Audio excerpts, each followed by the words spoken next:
저는 태어나기는 이제 강원도에서 태어나긴 했는데 우리 부모님을 위시해서 우리 조상님들이 다 안동이고요.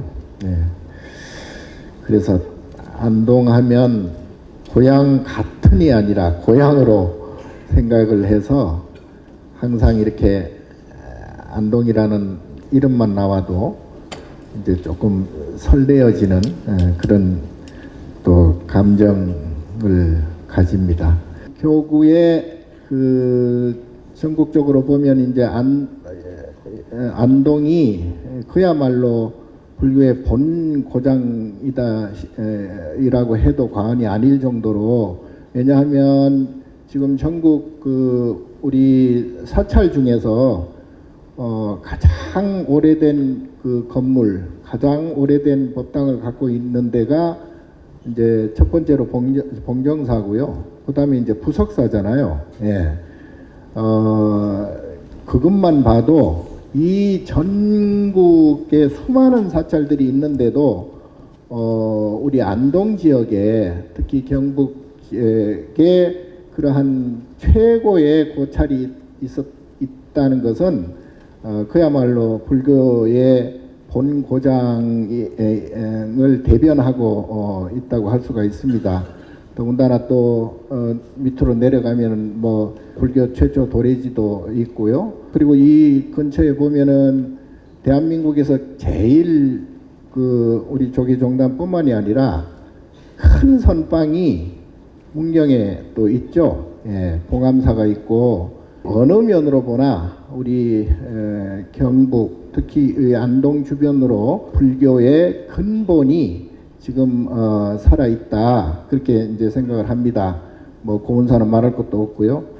어쨌든 그리고 또 이 경북 지역에 그 교구 본사가 5개나 있어요. 근데 다른 데도 이제 지금 교구 본사가 5개 있는 시도가 별로 없거든요. 전남에 이제 그 지금 교구 본사 4개가 있고, 그리고 이제 하나는 지금 뭐 다른 이제 종단으로 돼 있어서 실질적으로 교구 본사 제일 많은 데가 이제 대구 경북이거든요. 그래서 고운사를 비롯해서 뭐 불국사도 있고 은혜사도 있고 뭐 동화사도 있고 직지사도 있고요. 그래서 불교적으로 보면 규모에 있어서나 그리고 또 고적에 있어서나 최고의 그러한 이제 불도, 또 불교 도시라고 할 수가 있습니다. 이제 그럼에도 불구하고 상당히 척박해요. 그러니까 이 척박한 가운데서도 우리 불교를 포교하고 전법하는데 열심히 해주시는 일선에 있는 주지스님들 정말 감사드리고 크게 격려를 보내드립니다.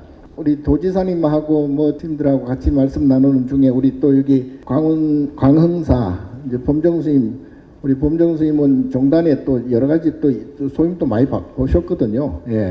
지금은 내려와 계시지만은 조만간에 또 중앙종단에 또 올라와서 또 일을 또 하지 않을까 생각이 됩니다. 광흥사는 뭐 여러분 잘 아시다시피 훈민정음 저기 해례본이 거기서 나왔잖아요. 그 오린석고라든가 이런 게 다 이제 이 광흥사를 중심으로 해서 이제 그게 인쇄가 되고 전국적으로 이렇게 퍼지게 되는 그러한 이제 역사 깊은 그런 이제 광흥사도 있고, 최고의 절들이 또 뭐 우리 그 연미사도 또 유명하잖아요. 한마디로 참 대단한 그러한 이제 불도라고 하지 않을 수가 없습니다. 어쨌든 소중한 불교의 그 중심에 이렇게 성도 제일날 제가 이렇게 법문을 하게 된 것을 개인적으로 굉장히 영광이고 또 감격스럽게 생각을 하고 다시 한번 감사를 드리겠습니다. 자, 우리 불교는 요즘 여러분 잘 아시다시피 우리가 그 삼국시대 때부터 뭐 고려시대는 뭐 물론이고요.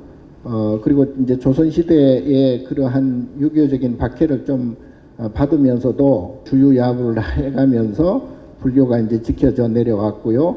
일제강점기를 통해서도 우리 불교는 성성하게 그렇게 이제 그 맥을 이어왔습니다.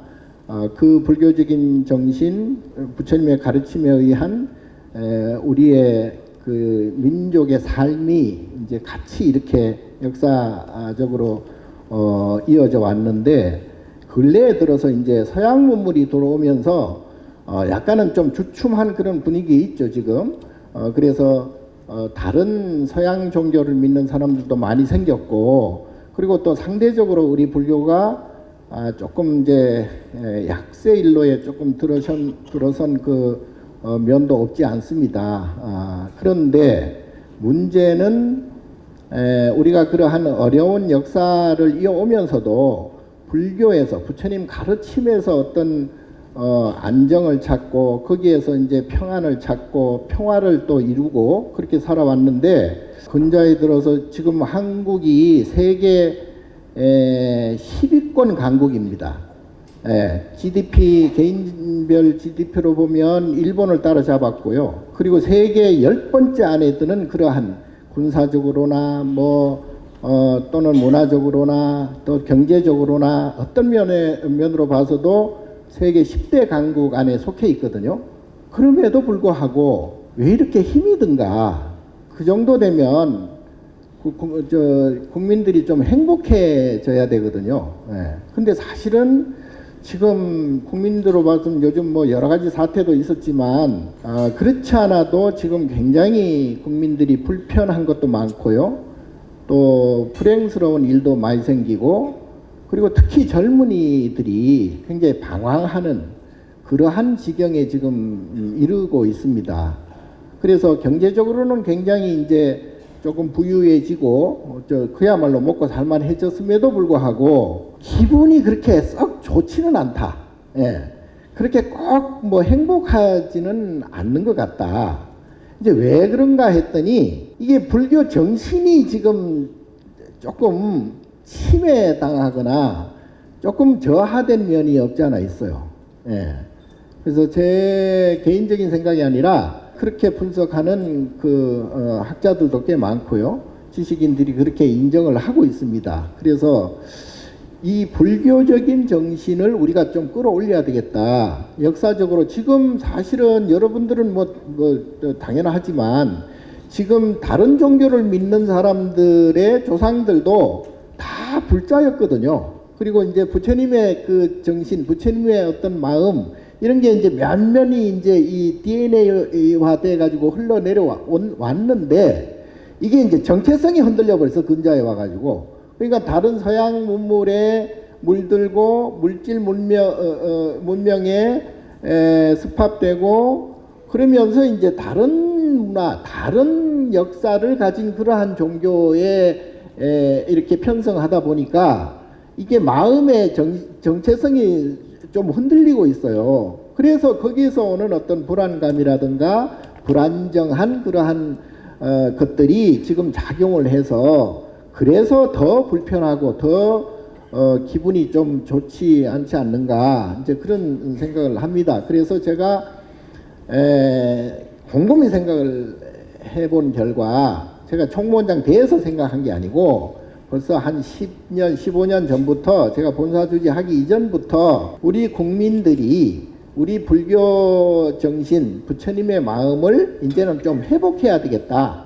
그러기 위해서는 뭔가를 해야 되겠는데, 물론 뭐 절에 가서 기도도 하고 연불도 하고 뭐 축원도 하고 그렇게 하기는 하지만, 실질적으로 개개인이 할 수 있는 그러한 방법을 찾아내야 되겠다. 근데 이제 스님들은 보통 이제 선방에 가면 수자 스님들께서 이제 앉아가지고 이제 참선을 하시잖아요. 근데 이게 일반인들에게까지 이렇게 고루고루 퍼지질 못했어요, 지금까지. 그래서 이것을 스님들이 하는 이 참선을 일반인들도 좀 더 쉽게 하고 쉽게 접근할 수 있도록 해야 되겠다. 그래서 제가 이제 주창하고 있는 게 바로 선명상입니다. 그러니까 이제 원래 선이면 뭐 더 이상 말할 것도 없지만, 지금 이제 서양 사람들이, 특히 미국이나 유럽이나 이런 지성인들이나 이런 지식인들이 지금 다 하는 게 뭐냐 하면 명상이에요. 메디테이션. 제가 이제 이번에 유엔의 명상의 날 제정을 신청을 해가지고 이번에 유엔에서 이제 명상의 날 12월 21일 날이 이제 세계 명상의 날로 제정이 됐습니다. 지금 미국의 지성인들, 미국의 지식인들, 제가 이제 전번에 미국 가가지고 뉴욕 가가지고 그 예일대에서 이제 강연도 하고요. 그리고 이제 세계적인 명상 그 최고 대가라 할 수 있는 존 카바친 박사하고도 이제 대담을 하고, 그리고 이제 물리학의 특히 양자 물리학의 대가인 카파토스하고도 이제 대담을 하고 왔습니다. 그런데 미국 지식인들, 특히 여러분들 지금 쓰고 있는 핸드폰을 개발한 사람이 스티브 잡스, 예, 지금은 이제 죽었지만 그 분이 불자예요.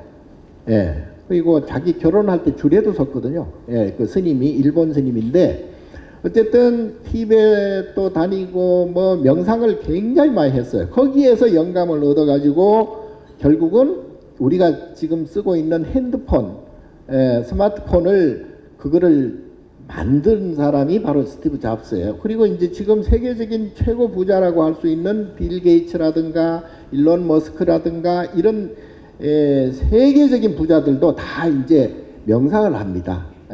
그 메디테이션이라 그래서 지금은 그것이 원래는 이제 인도에서 인도 불교, 인도 철학에서 그게 이제 비롯이 됐는데 디아나라고 해서 바로 선이죠, 선. 그런 선 명상을 인도에서 했는데 그게 이제 미국의 서양 사람들이 거기다가 그거를 메디테이션이라고 붙였어요. 서양 사람들의 메디테이션이 그게 이제 일본에 와가지고 니시 아마네라는 그 대철학자가 명상이라고 이름을 붙였거든요. 그 이제 처음 출발할 때는 사실은 그게 이제 우리가 말하는 선이에요. 참선할 때 선이 명상이 메디테이션이 됐고 메디테이션이 우리가 지금 부르는 명상이 된 거예요. 근데 어쨌든 그러면 명상이란 게 그럼 도대체 뭐냐? 오늘 성도제일이잖아요. 성도라는 것은 뭐를 얘기하는 거죠? 성도가 뭐예요? 부처님이 깨달음을 얻으셨다 이 뜻이잖아요. 그러니까 깨침을 얻고 깨달음을 얻었다. 그러면 깨달음이란 게 도대체 뭐냐? 부처님은 뭘 깨달았을까? 그러니까 부처님은 출가할 때 다른 게 아니고 인간의 고통이 왜 오는가? 그리고 인간의 고통, 이 괴로움이라는 것을 과연 없앨 수 있는가? 라고 출가를 하셨어요. 그래가지고 내가 가지고 있는 인간의 어떤 괴로움, 인간의 고통, 걱정, 근심, 이런 트라우마, 스트레스, 이런 것들을 모두 완벽하게 멸할 수 있는, 없앨 수 있는 그러한 방법이 무엇일까?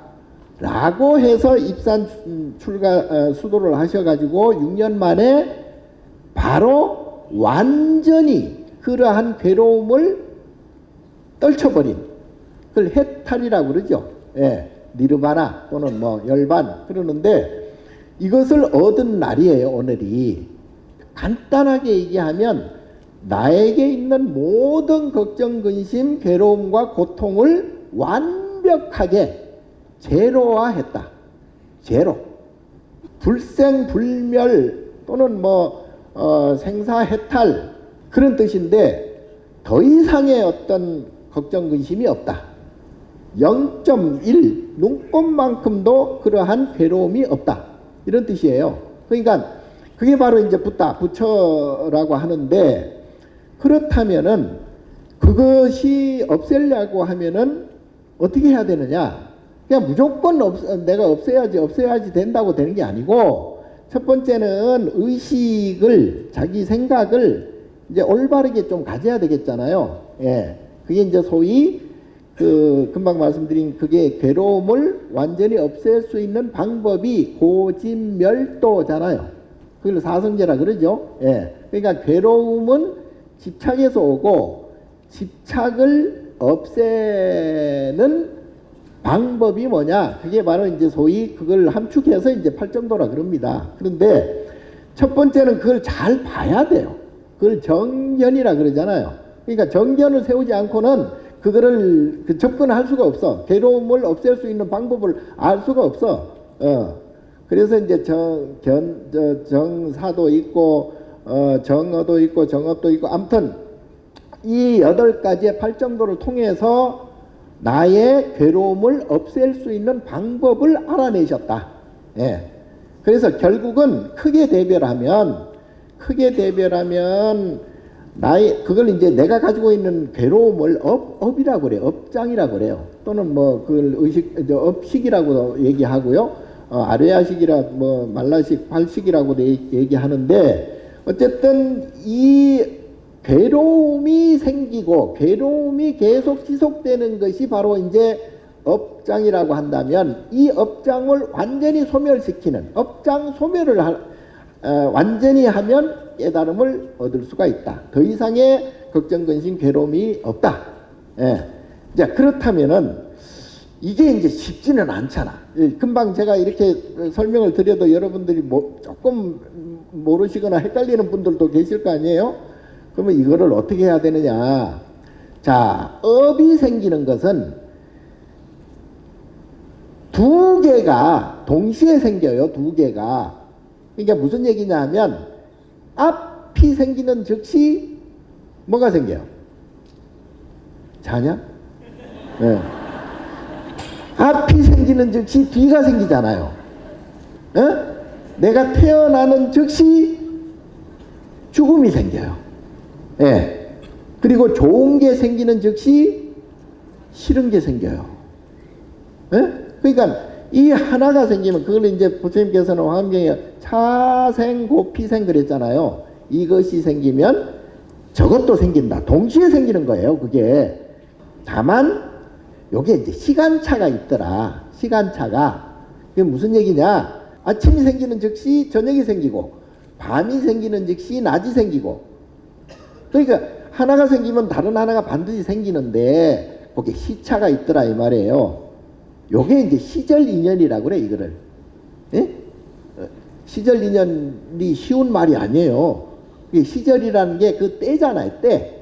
반드시 생겨야 할 조건이 만들어질 때 시간. 예. 아침 하면 해가 뜰 때. 예. 저녁 하면 해가 질 때. 그러니까 시간이죠. 시간. 예.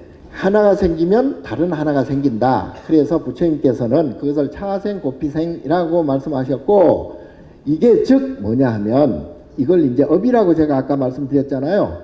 행복이 생기면 어떻게? 불행이 생길 거 아니에요. 10개를 얻었으면 10개를 잃게 돼 있어요. 언젠가는 시간만 다를 뿐이에요. 시간만. 예. 이거를 업이라고 그러고 이거를 인과라고 그래. 인과. 예. 인과를 뭐 선인선과 악인 아까도 있지만 좋은 일을 하면 좋은 일이 생기고 나쁜 생각이나 나쁜 행동을 하면 나쁜 벌을 받는다. 이것도 당연하지만 인과는 뭐냐 하면 이것이 생기면 저것도 생긴다. 행복이 생기면 불행도 생긴다. 그리고 무엇을 얻으면 얻은 만큼 잃게 된다. 밀물이 생기면 썰물이 반드시 생긴다 이 말이에요. 그러니까 올라가면 반드시 1mm도 틀리지 않게 내려와야 돼요. 예. 그래서 이게 이제 크면 업이 큰 거고 이게 이제 완전히 이 제로가 되면 업장 소멸이 완전히 되는 거예요. 예. 이제 그게 업이 이제 그러면은 좋다 나쁘다 그럴 거 아니에요. 리드미컬 해요. 그거를 우리가 윤회라고 그래. 윤회. 육도 윤회는 그런 업을 이렇게 6가지로 대별해 놓은 거예요. 그러니까 3가지는 좋은 삼선도라고 그러고 3가지는 삼선도가 생기니까 당연히 사막도가 생기겠지. 지옥아기 축생이 생긴다 이 말이에요. 그러니까 하나는 천상과 인간과 수라 삼선도가 생기고 삼선도가 생겼으니까 지옥아기 축생이 생긴다 이 말이에요. 그러니까 이것이 이 6가지를 왔다 갔다 하는 게 이제 육도 윤회라고 그래. 육도 윤회가 실제로도 있어요. 내가 갔다 와봐서 알아. 예? 실제로도 있는데 그게 내 마음 안에 다 있어요. 여러분 마음 안에 다 있어요. 지금 그렇다면은 현실적으로 좋은 일이 있고 나쁜 일이 있는데 그건 왜 생기느냐? 왜? 이게 어렵기도 하고 근데 어떻게 보면 간단해요. 뭐냐 하면 금방 제가 지금까지 말씀드린 것은 뭐야? 감정의 문제예요. 감정. 기분이 좋다 나쁘다. 행복하다 불행하다. 그리고 싫다 좋다. 이 기분 문제예요. 감정의 문제예요.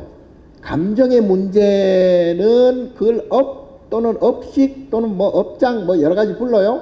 어쨌든 이게 이제 온 중에서도 수업에 해당이 되는데, 예? 그러니까 사람이 아무리 이 실은 나쁜 사람도 내가 보기에는 이쁘게 볼 수도 있어. 다른 사람들이 다 싫다고 하는 사람도 내가 보기에는 이쁘게 볼 수가 있어. 예를 들어 내 자식이 뭐 여러분들한테는 뭐 절대 없겠지만 내 자식이 나쁜 놈이야. 다른 사람 다 나쁜 놈이라고 그래. 근데 내 자식인데 나는 이뻐요. 나는 이뻐. 예. 반대로 다른 사람들은 다 좋아하는데 나는 싫어. 그럴 때 있죠. 아니냐? 예. 자, 그래서 이것은 각자가 가지고 있는 감정 문제예요. 감정이 왜 생기느냐? 아까 때가 있다 그랬죠. 좋은 감정이 생겼으니까 싫은 감정도 언젠가는 생겨요. 그리고 아무리 좋은 것도 처음에는 그렇게 죽고 못 살다가 나중에 실증이 날 때가 있죠. 예, 이게 이제 애증이에요, 애증. 여러분들은 내가 보니까 뭐 다들 잘 살고 있는 것 같아요. 자세히는 안 보이지만 어쨌든 그런데 어떤 사람들은 결혼을 해가지고 처음에는 그냥 부모들이 그렇게 반대를 하고 막 옆에 친구들이 그렇게 반대를 하고 절대 안 된다고 다들 그러는데 지는 좋아가지고 연애해가지고 결혼까지 했어. 예? 근데 조금 시간이 지나니까 이게 슬슬 이제 결점이 보이고, 예? 이게 슬슬 미운 짓을 하고, 이게 이제 점점 보니까 이게 아주 양아치야. 결국은. 그래가지고 그때부터는 꼴도 보기 싫은 그런 사람도 내가 자주 봤다니까요. 남대문 갔다 온 사람하고 안 갔다 온 사람하고 누가 남대문을 더 잘 알까요? 남대문 안 갔다 온 사람이 더 잘 알아. 왜냐하면 남대문 갔다 온 사람은 지가 본 것만 얘기하는데 남대문 안 갔다 온 놈은 이것저것 들어서 그냥 지가 더 잘 알아. 저도 그 뭐 박수 칠 일이 아니요. 아니 나도 뭐 이게 그 장가는 안 가봤지만은 내가 더 잘 알아. 예, 더 잘 알아. 옆에서 이렇게 많은 사람들을 보니까 아이고 내가 참 정말 나도 전생업이 좋으니까 그 결혼을 안 했지. 아이고 내가 복이 좀 약했으면은 아마 지금 결혼해가지고 난리 굿도 아닐 거요. 그래서 모든 게 보면 감정 문제예요. 그러니까 그 사람도 감정의 동물이라 그랬잖아요. 그래서 사람이 없이 살아도 조금 모자르게 살아도 내가 마음이 평안하면 상관이 없어요. 근데 제가 이 총무원장이 되고 보니까 부자들도 많이 만나요. 그리고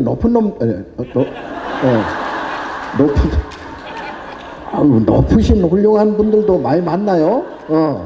그런데 내가 볼 때는 행복하지가 않아. 행복하지 않아요. 예, 맨날 죽는다 그래. 맨날 골치 아파 죽겠다 그래. 맨날 스트레스에다가 트라우마에다가 맨날 힘들다 그래요. 예, 나도 힘들어요. 나도 총무원장 안 됐을 때는 그래도 좀 여유가 많았거든요. 되고 나니까 안 그러더라고. 그러니까 이거 다시 물릴 수도 없고 참. 어쨌든 이게 지위가 높다고 해서 또는 돈이 많다고 해서 무조건 행복하느냐, 무조건 기분이 좋으냐, 절대 안 그래요. 여기 저 부자들 그 알죠? 부자가 없나? 어쨌든 이게 지위 고하의 문제가 아니고 그리고 빈부 격차의 문제가 아니에요. 이게 문제는 단적으로 저하고 요 스님들 보세요. 아니 다 가족까지 버리고 왔잖아요. 뭐 필요 없어. 그게 필요 없다기보다도 오히려 그것이 방해가 될 수가 있다 이 말이에요. 내가 평안한데, 내가 편안하고 불편하지 않는 데 있어서 적어도 그러한 물리적인 그러한 것들은 그렇게 크게 필요치가 않다라고 판단을 한 거예요, 벌써. 그러니까 그렇다고 해서 이제 지금 멀쩡하게 잘 살아가고 있는 여러분들이 삶이 잘못됐다고는 절대 그런 말은 아니고, 문제는 뭐냐 하면 요점은 모두가 감정에 문제가 있다. 감정에. 그래서 이 감정을 이제 좀 조절을 해야 돼요. 감정, 마음을 조절해야 돼요. 마인드 컨트롤이 돼야 된다 이 말이에요. 그러니까 감정이 조절이 안 되면 나도 모르게 우울증이 올 수도 있고 조울증이 올 수도 있고 트라우마가 올 수도 있고 스트레스가 쌓일 수가 있습니다. 그러니까 자기 감정을 컨트롤하는 기술이 있어야 돼요. 그게 안 되면 죽자 사자 열심히 산다 해도 그 업을 벗어날 수가 없어요. 그래서 오늘 내가 이제 그 팁을 지금 이제 드릴 텐데, 모든 것은 감정으로 귀결이 된다. 그리고 그 감정은 아까 제가 업이라고 그랬죠. 감정이 크면은 업이 커진다 그랬잖아요. 그러니까 감정이 주로 이렇게 이제 마약 중독이라든가 또는 뭐 이런 노름하는 사람들, 게임하는 사람들, 이런 사람들을 보면 거의 거기에 이제 감정이 매몰돼 가지고 거기에 중독된다고 그러잖아요. 그러니까 노름에 만약에 빠진 사람이 있으면 아무것도 소용이 없어. 그 노름에서 자기의 모든 감정을 거기다 쏟아부어요. 뭐 옛날에 부인도 팔아먹는다는 얘기가 있잖아요. 그러니까 노름에 미쳐버리면 가족이건 부인이건 자식이건 다른 것 다 필요 없어져. 왜냐하면 감정에 매몰되어 있기 때문에 그렇습니다. 마약하는 사람도 마찬가지예요. 마약하는 사람도 내가 뭐 마약은 안 먹어봐서 모르겠지만은 내가 더 잘 알아. 이 또라이들이 많아요. 그런 사람들도 이렇게 보면은 그 마약에 중독이 돼버리면 그때는 뭐 다른 게 다 소용이 없어. 정신이 없어요.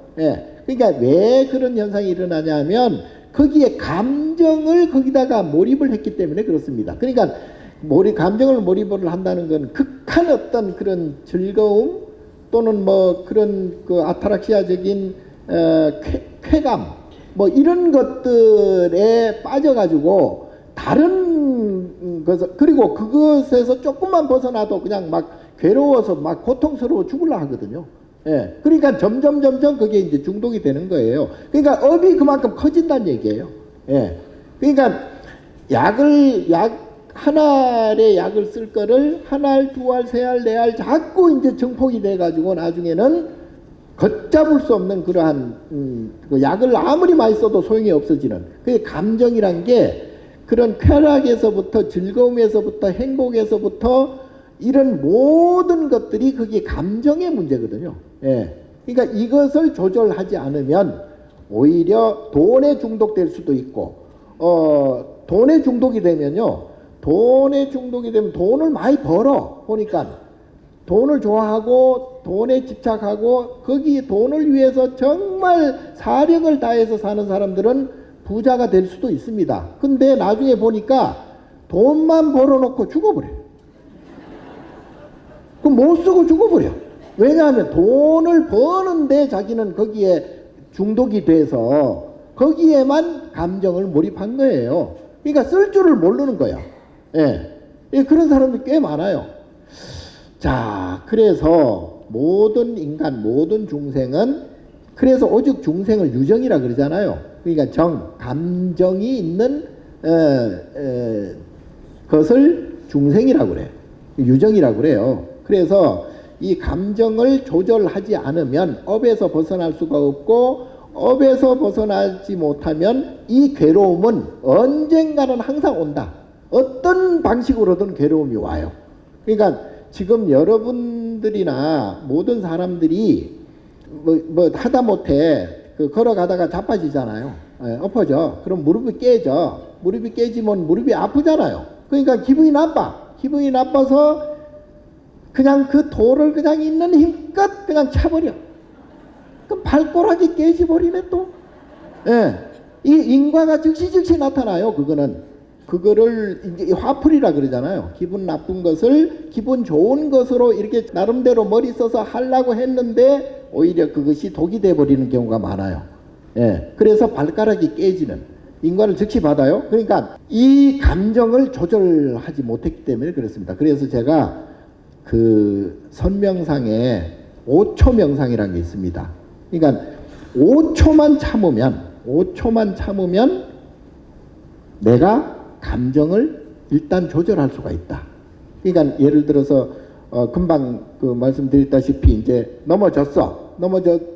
무릎팔이 깨져가지고 이제 피가 나. 피를 보면은 이제 기분이 나빠져. 기분이 나빠지는데 그 순간이 0.2초랍니다. 0.2초. 차를 이렇게 몰고 갔는데 옆에 사람이 보복 운전을 했어. 보복 운전을 하니까 기분이 나빠져. 기분이 나빠지는 순간이 0.2초예요. 상대방이 나한테 욕을 했어. 상대방이 욕을 했는데 그 욕을 듣는 순간이 0.2초야. 기분이 나빠져 버려. 그런데 0.2초 만에 기분이 나빠졌잖아요. 그 다음에 어떻게 하겠어요? 행동을. 같이 욕을 하든지 아니면 주먹이 날아가든지 뭐 어떤 행동이 나올 거 아니에요. 화풀이를 해야 될 거 아니에요. 그 시간이 5초 안에 벌어진답니다. 5초 안에 이제 이 사건 사고가 다 일어나는 거예요. 그러니까 제가 선명상을 할 때 0.2초 만에 어떤 사건이 딱 벌어져. 그러면 0.2초 만에 내가 감정이 생겨나. 그런데 감정이 생겨나는 그 순간부터 5초 안에 행동을 하게 된다. 그 5초만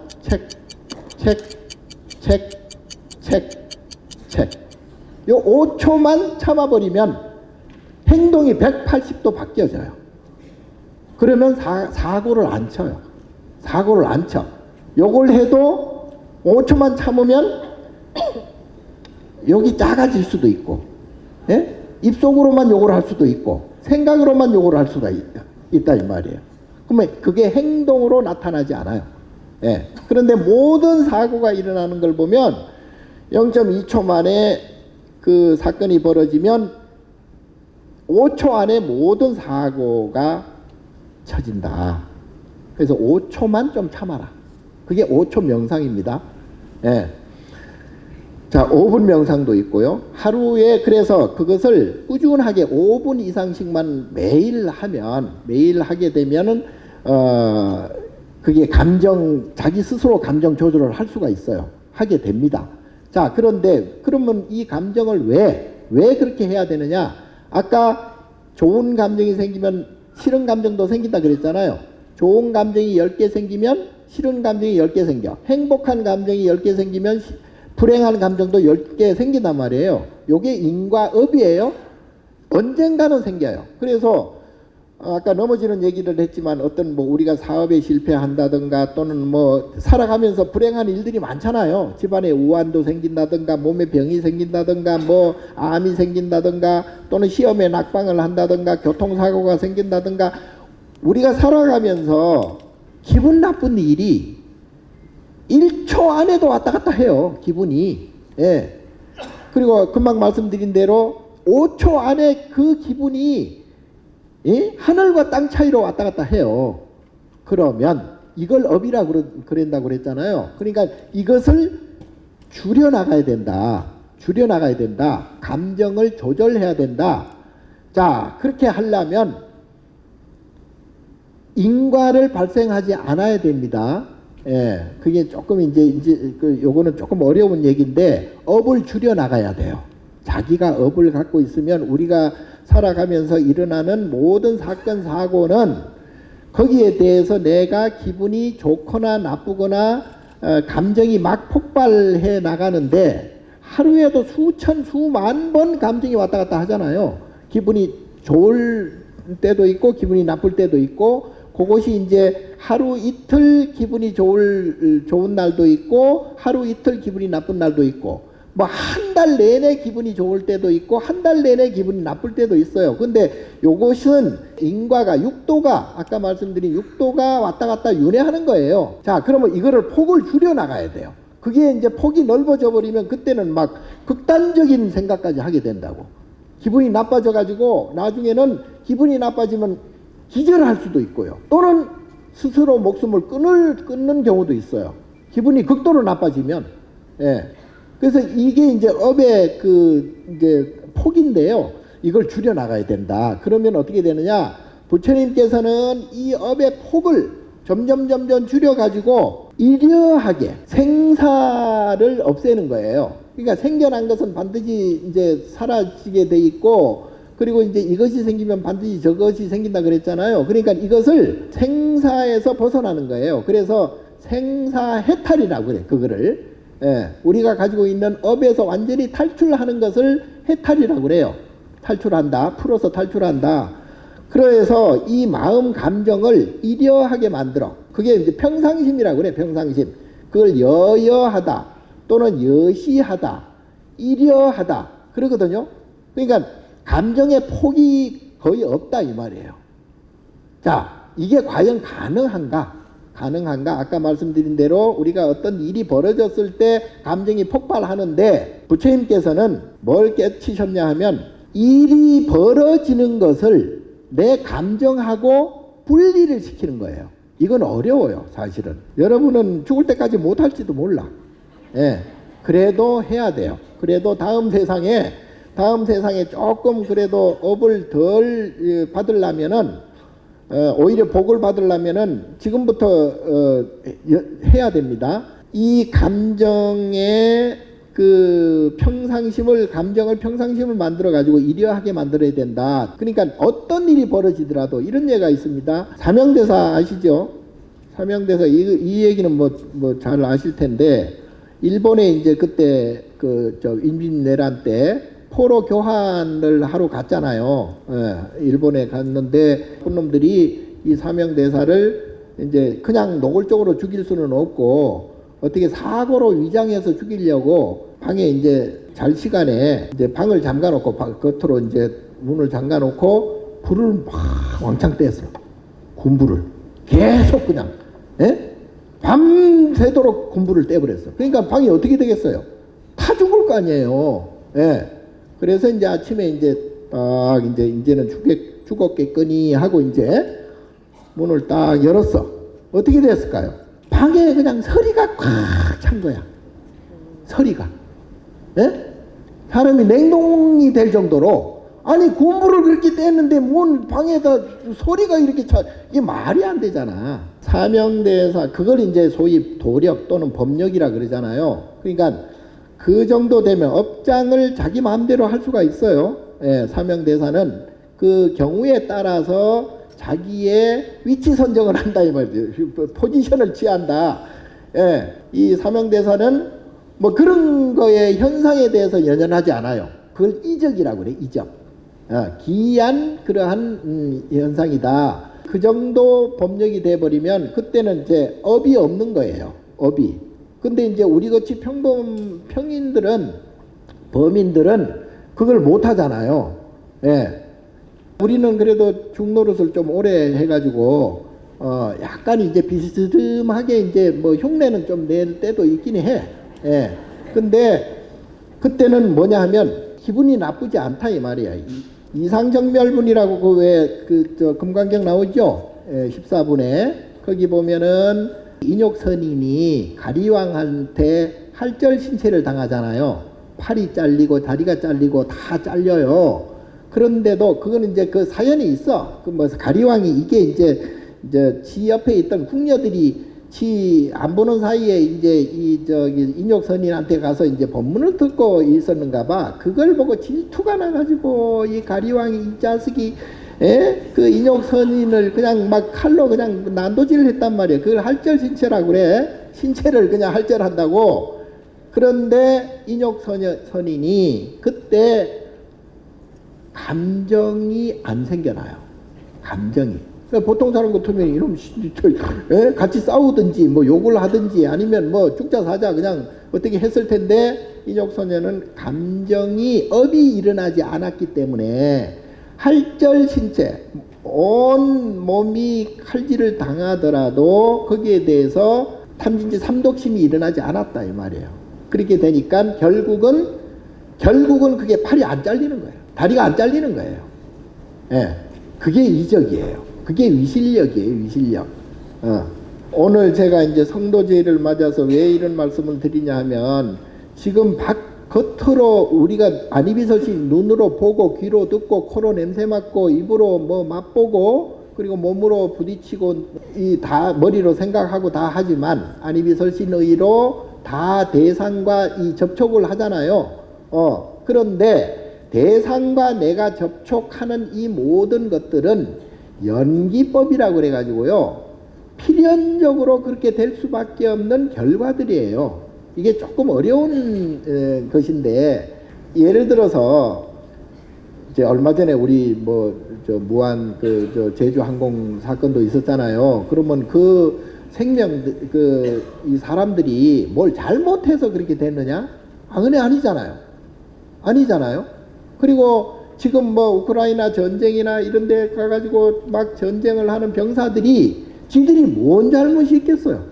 그리고 또 뭐 북한 이북에서 러시아로 용병을 보내가지고 지금 뭐 거기에 우크라이나에서 많이 사상자가 많이 발생하고 그랬다는 뉴스도 있는데, 솔직히 이북 북한 사람이라고 다 나쁜 놈은 아니잖아. 그리고 그 병사들이, 그 젊은이들이 뭔 죄가 있겠습니까? 그럼에도 불구하고 그런 일이 현실적으로 벌어진다 이 말이에요. 이 세상에는 이해 못할, 정말 이거는 운이라고 치부할 수 없을 만큼의 그러한 현상들이 많이 벌어지고 있어요. 그런 거 어떻게 설명을 할 것이냐. 근데 이제 이게 불교적으로 보면, 불교는 과거세, 현재세, 미래세 3세를 따로 떨어져서 이렇게 보는 것도 있지만, 예를 들어서 우리가 어떤 복이 많은 사람을 전생에 니는 나라를 몇 번 나라를 구했다는 둥 이런 얘기도 있잖아요. 우리가 태어나기 전에 우리가 부모를 닮고 조상을 닮고 이러는 것도 다 이제 그 전생의 일환이거든요. 근데 태어나기 전에 그 살아온 그러한 모습들, 그게 이제 엄밀하게 보면 이제 업식에서 비롯이 되는데, 그게 업식은 굳이 구분을 하자면 좋고 싫은 감정 문제예요. 이 감정 문제에 의해서 좋은 일이 생기고 나쁜 일이 생겨요.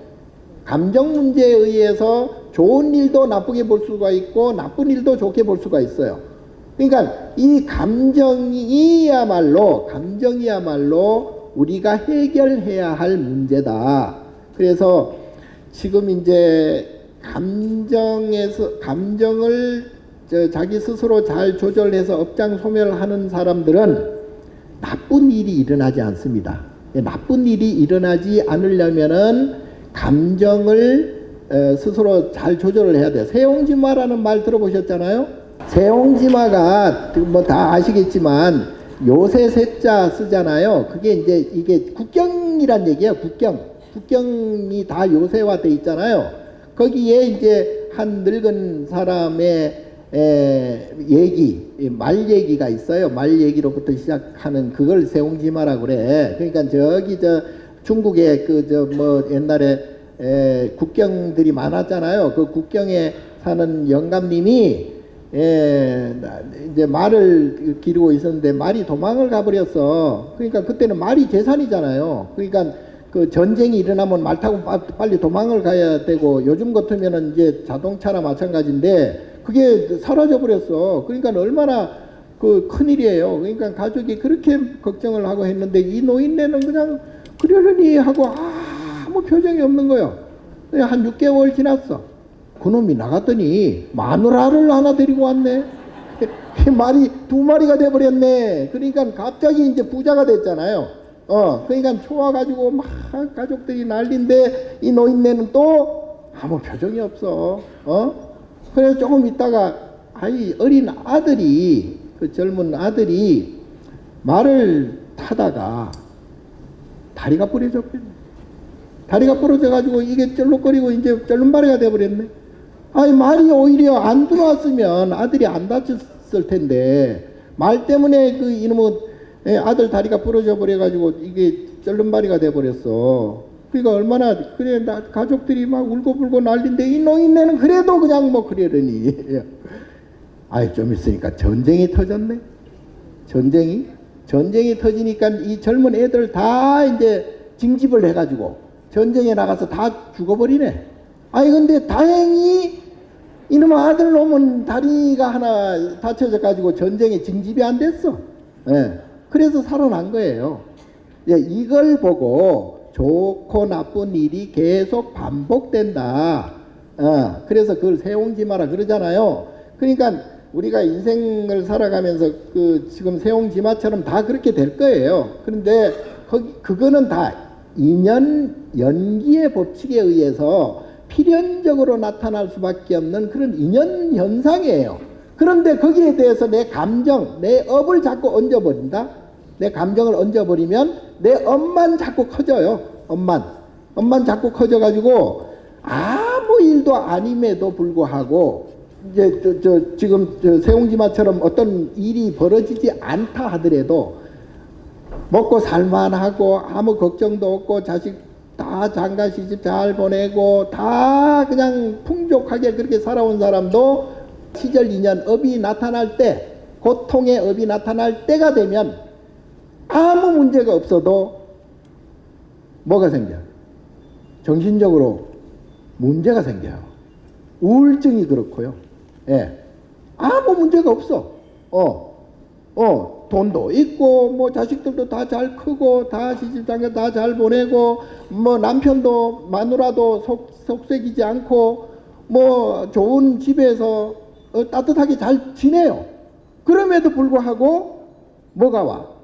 이 현타가 와요. 이게 기분이 나빠지고 결국은 스스로 목숨까지 없애는 경우도 있습니다. 업이 발동하면 그렇습니다. 그래서 가시 위에 앉아 있어도 기분이 안 나쁜 사람이 있고, 동방석이나 금방석에 앉아 있어도 기분이 나쁜 사람이 있어요. 그건 업 때문에 그렇습니다. 그는 감정이라고 하는 본인이 가지고 있는 감정 덩어리, 그 업 덩어리가 이게 작용을 하는 거예요. 그래서 이 업장 소멸을 하려면 참선을 해야 돼요. 참선이 어렵다 하면 염불을 해야 됩니다. 염불이 조금 저거 하면은 울력을 해도 되고 절을 해도 되고, 그래서 절에서 기도하라는 게 바로 본인들의 업장을 소멸시켜라, 그 뜻이에요. 그러니까 그 마음의 감정을 아까 말씀드린 대로 이려하게 계속 지속하다 보면 업이 점점 줄어들어가요. 업이 점점 줄어들어가고, 거기에 그 업을 적극적으로 줄일 수 있는 방법이 바로 육바라밀입니다. 육바라밀. 그러니까 육바라밀 뭐예요? 보시, 지계, 인욕, 정진, 선정, 지혜. 이 육바라밀이에요. 이 육바라밀을 적극적으로 하면 업장이 소멸되는 동시에 복을 짓게 돼요. 복을.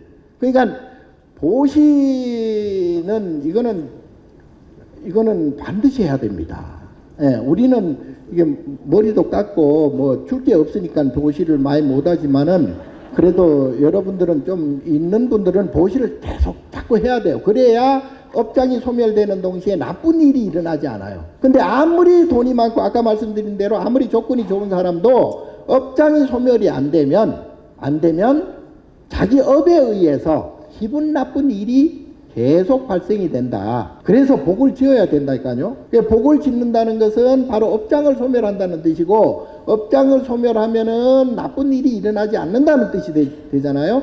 그러니까 그 복을 짓는 첫 번째는 보시다. 보시도 이제 뭐 여러 가지 보시가 있는데, 어쨌든 마음을 서로 따뜻하게 주고받는 보시도 있고, 그 이제 일종의 무예시죠. 예. 그리고 재물을 이렇게 보시하는 그 재보시도 있고, 그리고 이제 절에 부처님 말씀을 이렇게 전법 포교하는 게 가장 큰 법보시예요. 그거를 법보시라 그러는데, 이 법보시는 뭐 절에 시주하는 경우도 있고 또 뭐 불전 놓는 경우도 있고, 기도비 내고 연등 불 켜고 이런 것도 다 보시고, 절에 시주하는 것도 보시인데, 왜 법보시라고 하냐면 그렇게 해야 그 절로 말미암아서, 그 스님으로 말미암아서 많은 사람들이 지금 저와 같이 이렇게 설법을 통해서 그거를 감흥을 받아 가지고 나의 업장을 소멸시키고 나의 나쁜 일을 없애주고, 그리고 천도가 된다. 조상들 같은 경우에는 영혼까지도.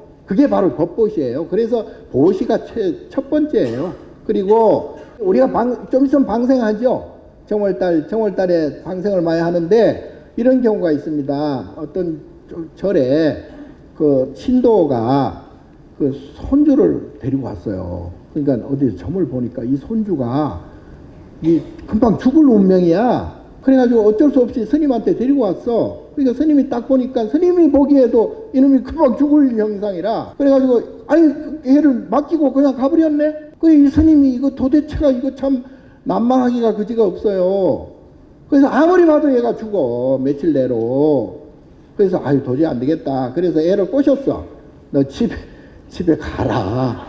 집에 가서 맛있는 거 먹고, 따뜻하게 집에 가서 해라. 여기서는 먹을 것도 없고. 그러니까 애를 꼬셔가지고 집에 보냈어요. 집에를 딱 보냈는데 한 일주일 지난 다음에 애가 절에 왔어. 안 죽고 빠꽁하고 왔어요. 그래가지고 이 스님이, 아니 너 도대체가 일주일 동안 뭐하고 지냈냐? 그러니까 아니 뭐 집에 가서 뭐 너 놀고 먹고 뭐 그래가지고 스님 보고 싶어 왔다 그래. 아니 아무리 봐도 얘가 죽을 상인데, 이제 보니까 죽음이 사라졌네 또. 야 희한하다. 너 솔직히 얘기해라. 뭔 일이 있었냐? 아무 일도 없었대. 그런데 스님한테 이제 쫓김을 당해가지고 집에 가는 동안에 개울을 이렇게 건너는데 나무 가지가 둥둥둥둥 떠내려오더래요. 그래서 이렇게 보니까 개미들이 그냥 빽빽하게 그게 매달려 있는 거야. 좀 있으면 이제 낭떠를 폭포로 떨어져서 다 죽을 판이야, 개미들이. 그래서 얘가 그걸 건져서 산에다가 던졌대요. 그리고 집에 갔대요. 스님한테 그 얘기를 하는 거예요. 그러니까 스님이 바로 그것 때문에 너가 목숨을 살았다. 그래가지고 나중에 이제 훌륭한 또 스님이 됐다는 거 아니에요? 예. 그러니까 이걸 이제 방생이란 게 바로 이런 거잖아요. 예. 산 목숨들을 살려주는. 애는 뭐 아무 의식 없이 그렇게 했지만 그런 게 바로 업장을 소멸하는 하나의 단면이거든요. 그런 이제 방생도 있고, 또 사람을 이렇게 마음을 이렇게 서로 알아주고 마음을 주고받고 해주는 그러한 이제 또 무예시도 이제 일종의 이제 방생입니다. 그러니까 지계라는 것은 이제 계를 지키라는 거 아니에요. 이제 계를 지키라는 것은, 계는 왜 범하냐 하면 욕심 때문에 계를 범하거든요. 그러니까 욕심 부리면, 욕심을 왜 부려요? 내가 즐겁고 행복하기 위해서 욕심을 부릴 거 아니에요. 즐겁고 행복하면은 인과가 생길 거 아니에요. 즐겁고 행복하면은 괴롭고 불행한 인과가 또 생겨. 그러니까 계속 육도윤회 하는 거예요. 그래서 그것을 방지하기 위해서 계를 정한 거예요. 탐진치 삼독심을 이 계를 통해서 지나치게 부리지 말아라. 그게 지계거든요. 그게 적극적으로 하는 게 방생이에요. 그러니까 보시, 지계, 인욕행은 아까 이제 가리왕 인욕보살 인욕선인처럼 가리왕이 그렇게 할절신체를 하더라도 웬만하면은 참아라. 뭐 그렇게 지금 팔 끊고 다리 끊고 하는데 어떻게 참을 수가 있어요. 그런데 이제 예를 들면은 이제 그런 이제 본보기를 제시를 해주는 거예요. 그러니까 그만큼 참으면 살인도 3번 참으면 살인도 면한다고 그런 말이 있잖아요. 그러니까 웬만하면은 참는다는 것은 자기 감정을 폭발시키지 않고 자기 감정을 폭발시켜서 인과를 만들지 않는다는 뜻이 되잖아요. 그게 바로 육도윤회를 멈춘다는 뜻도 되고, 그러니까 웬만하면 참아라. 보시지계 인욕 정지는 뭐 잘 아시겠지만은 계속 해야 돼요. 그러니까 옛날에 100일 기도를 딱 붙이잖아요. 우리가 회향이라는 말 들어보셨죠? 회향이라는 것은 온전하게 마무리 짓는다. 그야말로 기도가 되었다 이런 뜻이에요. 그러니까 예를 들어 100일 기도를 딱 정했어. 100일 기도를 정했는데 99일째 되는 날 뭐든지 이게 유혹이 생겨가지고 100일을 못 채우는 경우가 옛날에 꽤 많았다 그러잖아요. 그러면 100일을 못 채우면 회향이 안 되는 거야. 회향이. 그러면 다시 1일부터 다시 시작해야 돼. 다시. 예? 그러니까 그만큼 회향하기가 사실은 어려워요. 그럼에도 불구하고 그게 3일이 됐든 일주일이 됐든 7일이 됐든 37일이 됐든 100일이 됐든 그 동안에 완벽하게 기도가 성취가 돼버리면 그때는 회향이 되는 거예요. 회향이 된다는 말은 곧 아까 말씀드린 대로 나의 업장이 소멸된다는 뜻이 되고, 나의 업장이 소멸된다는 뜻은 내가 괴로움이 그만큼 사라진다는 뜻이 되고, 내가 괴로움이 사라진다는 것은 내 가족이나 내 주위가 잘 되어 간다는 뜻이 또 되잖아요. 예. 뭔 얘기인지 아시죠? 자지는 않네.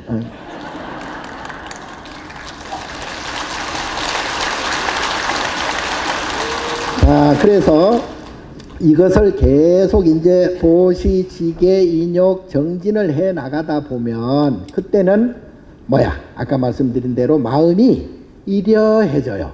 웬만한 것에는 내가 마음이 동하지 않아. 마음이 감정이 폭발하지 않는다 이 말이에요. 그래서 그러려니 해진다고. 턴명상 그 방법 중에 쉘패스라고 있어요. 쉘패스. 지나가리라. 그리고 세상 모든 거는요, 아무리 지금 이제 이 나라가 지금 굉장히 어려운 지경에 있잖아요. 사실은 이것도 다 지나가요. 지나갑니다.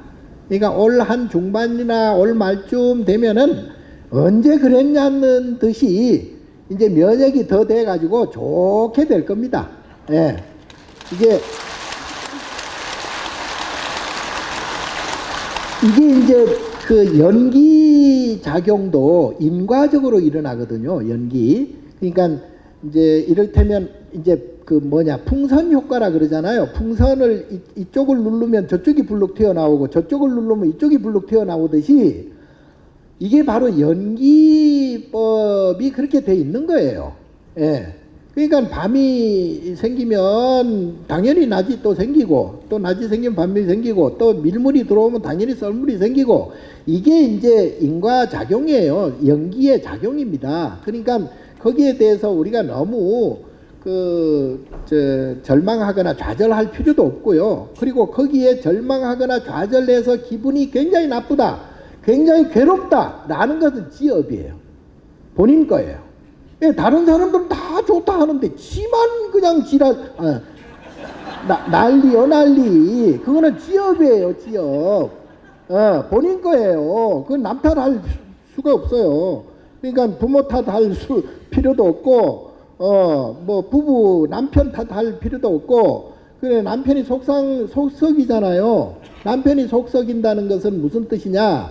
실제로 남편이 엄한 짓을 하는 수도 있죠. 객관적으로 볼 때 저 남편 저놈이 진짜 나쁜 놈이야 이렇게 할 정도로 그렇게 볼 수도 있지만, 본인이 거기에 대해서 크게 업작용, 그러니까 감정을 크게 일으키지 않고 별로 기분 나쁘지 않고 거기에 대해서 괴롭지 않는 업을 갖고 있으면 설사 남편이 그런 못된 짓을 하고 엄한 짓을 한다 하더라도 거기에 뭐 내가 괴로워하거나 고통스러워하지 않아요. 왜냐하면 그게 본인이 그만큼 기대치가 높은 거예요. 기대치가 높다는 것은 욕심이 그만큼 있다는 얘기거든. 그러니까 본인의 욕심을 줄여버리고 본인의 욕심을 비워버리면 그때는 뭐 기대치가 없으니까 이런 지랄을 하든 저런 지랄을 하든 그건 뭐 큰 상관은 없다니까요. 예, 그렇게 되면 업이 좋아져요.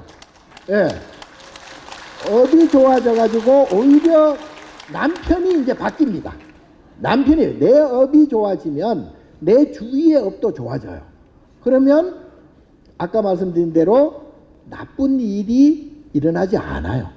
예, 그래서 금방 말씀드린 대로 그걸 적극적으로 첫 번째는 보시 많이 하시고 그 다음에 이제 될 수 있으면은 계율을 좀 지키시고 룰을 좀 지켜야 된다 이 말이에요. 그 다음에 이제 웬만하면 참으시고 그리고 계속 노력을 해야 돼요. 계속. 그래서 선명상도 매일 5분씩 계속 하시고 그렇게 되면 선정이 일어나. 선정이 일어나면 아까 말씀드린 대로 이 마음이 고요해져요. 마음이 생사가 그렇게 들락날락 하지 않는다 이 말이에요. 그러면 마음이 고요해지면 선정이 일어나 가지고 그때 뭐가 나타나느냐? 지혜가 나타나죠. 그 지혜가 바로 보살행위예요.